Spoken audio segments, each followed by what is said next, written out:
ओम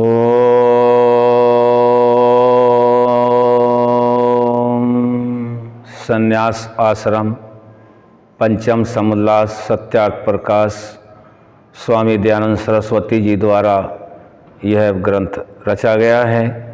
इसमें सन्यासी के व्यवहार संबंधित प्रश्नोत्तर किए जा रहे हैं। आज फिर प्रश्नोत्तर है। पहला प्रश्न कर रहे हैं, लोग कहते हैं कि श्राद्ध में सन्यासी आवे व जिमावे तो उसके पितर भाग जाए और नरक में गिरे। ये प्रश्न पूछ रहे हैं। उत्तर दे रहे हैं। प्रथम पहले तो मरे हुए पितरों का आना और किया हुआ श्राद्ध मरे हुए पितरों को पहुंचाना ही असंभव है। वेद और युक्ति विरुद्ध होने से मिथ्या है।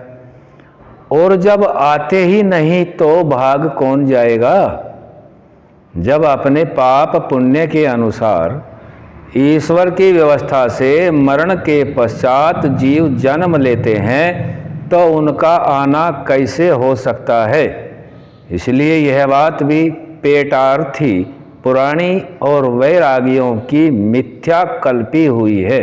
हाँ, यह तो ठीक है कि जहाँ सन्यासी जाएंगे वहाँ यह मृतक श्राद्ध करना वेद आदि शास्त्रों से विरुद्ध होने से पाखंड दूर भाग जाएगा। सन्यासी के आने से हमेशा लाभ होता है। आगे फिर प्रश्न कर रहे हैं, जो ब्रह्मचर्य से सन्यास लेवेगा उसका निर्वाह कठिनता से होगा और काम का रोकना भी अति कठिन है। इसीलिए गृहश्रम वानप्रस्थ होकर जब वृद्ध हो जाए तभी सन्यास लेना अच्छा है।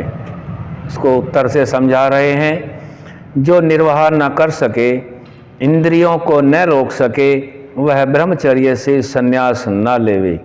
परंतु जो रोक सके वह क्यों न लेवे? जिस पुरुष ने विषय के दोष और वीर्य रक्षण के गुण जाने हैं वह विषयासक्त कभी नहीं होता और उसका वीर्य विचार अग्नि का ईंधनवत है, अर्थात तो उसी में वय हो जाता है। जैसे वैद्य और औषधों की आवश्यकता रोगी के लिए होती है वैसी निरोगी के लिए नहीं। इसी प्रकार जिस पुरुष व स्त्री को विद्या, धर्म वृद्धि और सब संसार का उपकार करना ही प्रयोजन हो वह विवाह न करे। जैसे पंचशिखा आदि पुरुष और गार्गी आदि स्त्रियां हुई थी। सन्यासी इसलिए होना अधिकारियों को उचित है, और जो अनाधिकारी सन्यास ग्रहण करेगा तो आप डूबेगा औरों को भी डुबावेगा। जैसे सम्राट चक्रवर्ती राजा होता है वैसे परिव्राट सन्यासी होता है। प्रत्युत राजा अपने देश में व स्वयं संबंधियों में सत्कार पाता है और सन्यासी सर्वत्र पूजित होता है। आगे चाणक्य नीति शास्त्र का श्लोक समझा रहे हैं।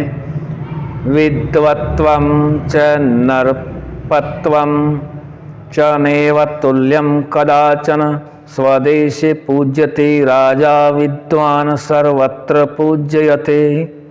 विद्वान और राजा की कभी तुल्यता नहीं हो सकती, क्योंकि राजा अपने राज्य ही में मान और सत्कार पाता है और विद्वान सर्वत्र मान और प्रतिष्ठा को प्राप्त होता है। इसलिए विद्या पढ़ने, सुशिक्षा लेने और बलवान होने आदि के लिए ब्रह्मचर्य सब प्रकार के उत्तम व्यवहारों के सिद्ध करने में अर्थग्रस्त विचार, ध्यान और विज्ञान बढ़ाने, तपश्चर्या करने के लिए वानप्रस्थ और वेद आदि सत्य शास्त्रों का प्रचार, धर्म व्यवहार का ग्रहण और दुष्ट व्यवहार के त्याग, सत्य उपदेश और सबको निसंदेह करने आदि के लिए सन्यास आश्रम है। परंतु जो इस सन्यास के मुख्य धर्म सत्य उपदेश आदि नहीं करते वे पतित और नरकगामी होते हैं। इससे सन्यासियों को उचित है कि सदा सत्य उपदेश, शंका समाधान, वेद आदि सत्य शास्त्रों का अध्यापन और वेदोक्त धर्म की वृद्धि प्रयत्न से करके सब संसार की उन्नति किया करे। फिर प्रश्न किया जा रहा है, जो सन्यासी से अन्य साधु, वैरागी, गुसाई, खाकी आदि हैं, वे भी सन्यास में गिने जाएंगे या नहीं? उत्तर नहीं, क्योंकि उनमें सन्यास का एक भी लक्षण नहीं है।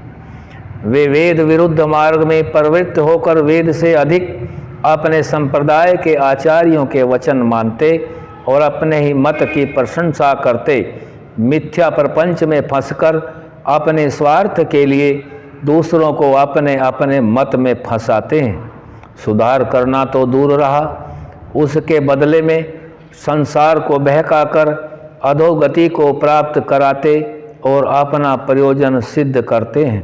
इसलिए इनको संन्यास आश्रम में नहीं गिन सकते, किंतु ये स्वार्थाश्रमी तो पक्के हैं, इसमें कुछ संदेह नहीं।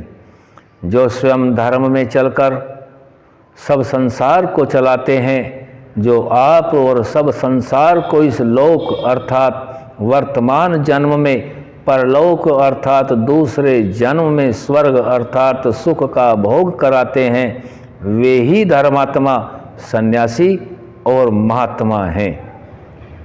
यह पंचम समुल्लास पूर्ण हुआ। ओम शम।